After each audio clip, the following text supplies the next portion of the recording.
सार्वत्रिक सूचक।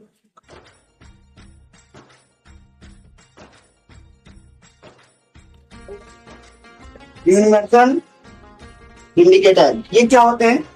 देखो जैसे मिथिल ऑरेंज होता है, फिनाल एथिलीन होता है, ठीक है, थाइमेलिन होता है, अल्फा नेफ्थलीन होता है। इन सबको आपस में मिला दो तो जो मिश्रण तैयार होता है उसको बोलते हैं प्राकृतिक सूचक। इसका नाम होता है कोलथोप। ठीक है, तो अगर मैं बात करूं कोलथोप क्या है, तो कोलथोप विभिन्न पदार्थों का मिश्रण है। तो मैंने कहा प्राकृतिक सूचक क्या होते हैं? वे सूचक जो अलग अलग रंगों के लिए अलग अलग पीएच मान देते हैं। वे सूचक जो अलग अलग रंगों के लिए अलग अलग पीएच मान देते हैं क्या कहलाते हैं? सूचक। ठीक है, समझ में आया? जैसे अभी हम कहें दूध या दूध के मट्ठे का जो होता है पीएच मान 6.6 होता है, हाइड्रोक्लोरिक अम्ल का मान 2 के आसपास होता है। जो अलग अलग पदार्थों के लिए अलग अलग पीएच मान देते हैं, ठीक है, अलग अलग पीएच मान देते हैं, यानी अलग अलग रंग शो करते हैं, कि सार्वत्रिक सूचक कहलाते हैं। जैसे नींबू का अगर बात करें तो नींबू का पीएच मान जो होगा वो 2.4 होगा। ठीक है, चलो दूध का ले रहे हैं 6.6 के आसपास। शुद्ध जल का अगर ले लूं तो शुद्ध जल का कितना होता है? 7.5। अगर पूर्ण का ले लूं 7.4 यार। तो अभी मेरे ख्याल से सार्वत्रिक सूचक सबको समझ में आ गया। जिन लोगों को नहीं आया तो बाहर जाएंगे। आ गया भाई? इनको नहीं आया बाहर निकल जाओ, निकलो जाओ। वे सूचक जो अलग अलग पदार्थों के लिए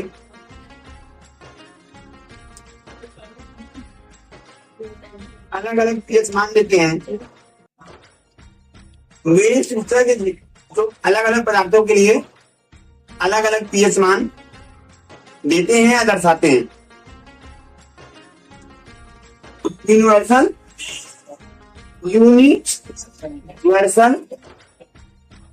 इंडिकेटर या the indicator this shows different pH value are different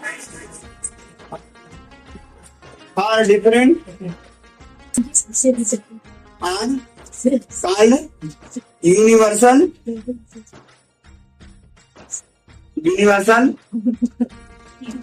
indicators। नीचे लाइन चेंज कर लो।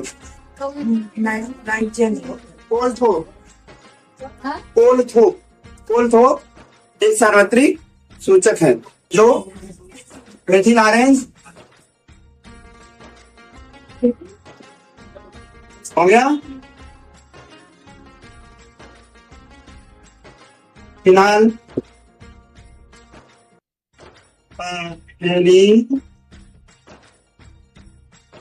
हाइमन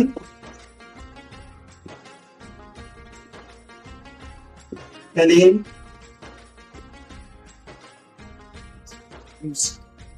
ब्राइन हाइमिन हो गया। और अल्फा नेफ्थलीन का मिश्रण है। इतने पदार्थ देखो, इतने पदार्थों को आपस में मिलाएंगे तो हमारा कोलथोप तैयार होगा। अब जो पदार्थों का होता है, जो अम्लीय पदार्थ होते हैं उनका पीएच मान किसके बीच में होता है? 0 से 7। अगर किसी पदार्थ का पीएच मान, कौन सा मान? पीएच मान, किसी पदार्थ का पीएच मान 0 से 7 के बीच में आया तो उसे क्या बोलेंगे? अम्लीय है। और अगर 7 से 14 के बीच में आया तो क्या बोलेंगे? क्षारीय है। समझ गए? अभी हम लोग पीएच मान पढ़ेंगे आगे। क्लियर है क्या? यदि लगाओ बोले हम लोग का वर्गीकरण। अभी तक वीडियो देख रहा तो वीडियो को लाइक करो और चैनल पे नया तो चैनल को सब्सक्राइब करो। मिटा दूं? रेडी है अम्लों का वर्गीकरण, एक प्रबल अम्ल और दूसरा दुर्बल अम्ल। पूरी तरह से आयनित हो जाते हैं, मतलब अलग अलग खंडों में टूट जाते हैं। क्या कहलाते हैं? प्रबल अम्ल कहलाते हैं। जैसे HCl, H2SO4,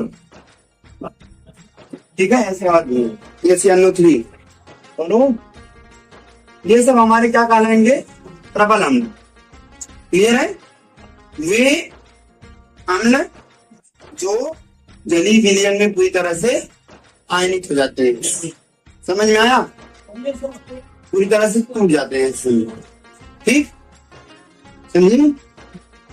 अच्छा, एक चीज और दूसरी अगर भाषा में बताना चाहें, हाँ ऐसे कर लो, एक उदाहरण समझा देता हूँ। जैसे आप ले लो HCl, तो क्या हो जाएगा जलीय विलयन में? H+ आयन देता है और Cl अलग खंडित हो गया। ऐसे एक और ले लो H2SO4, क्या होगा? 2H+ और SO4, 2+, 2-। समझ में आया कि नहीं आया? ये पदार्थ जो जलीय विलयन में पूरी तरह से अलग हो जाते हैं, हाइड्रोजन अलग, ये अलग, बात खत्म है। The acid which are completely ionized or dilute in water, are called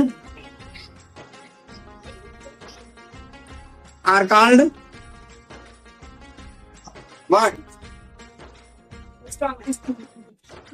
हो गया, लिख लिया, उदाहरण नहीं लिख लेना। दूसरा आइडिया लगा लो, दुर्बल अम्ल। एक लाइन इसमें भी लिख लो, कहानी खत्म। दो वियोजित नहीं होते बस,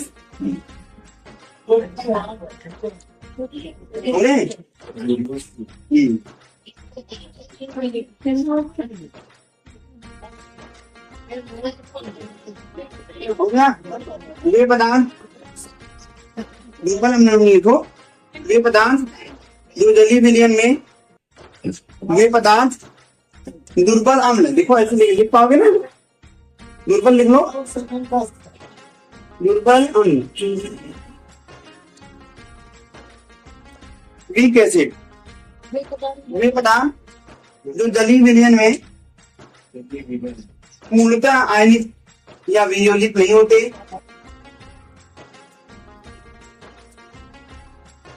दुर्बल अम्ल कहलाते हैं।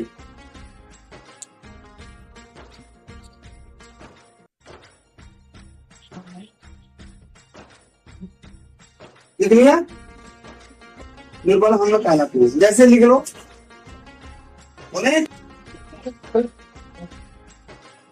3H3COOH, हो गया।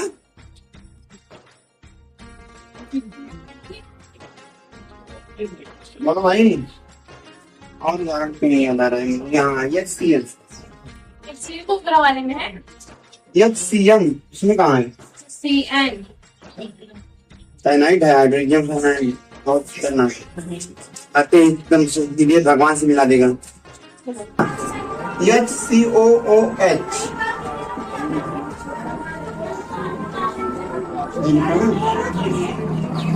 ठीक है, समझ गए कि नहीं समझे? बोलो भाई। अब हेडिंग लिख लो, इंग्लिश मीडियम वाले, वीक एसिड। हेडिंग ये बोलिए, वीक एसिड हो गया। हेडिंग दुर्बल अम्ल वाली लिखी नहीं। The acid which does not completely dilute or ionize in water are called weak acid, are called weak acid. Example लिख लो, CH3COOH, HCl, HCO। इस वीडियो में इतना ही। चैनल पर नया तो चैनल को सब्सक्राइब जरूर कीजिएगा, वीडियो को लाइक कीजिएगा, शेयर कीजिएगा और अपने महत्वपूर्ण सुझाव कमेंट्स में बताइए।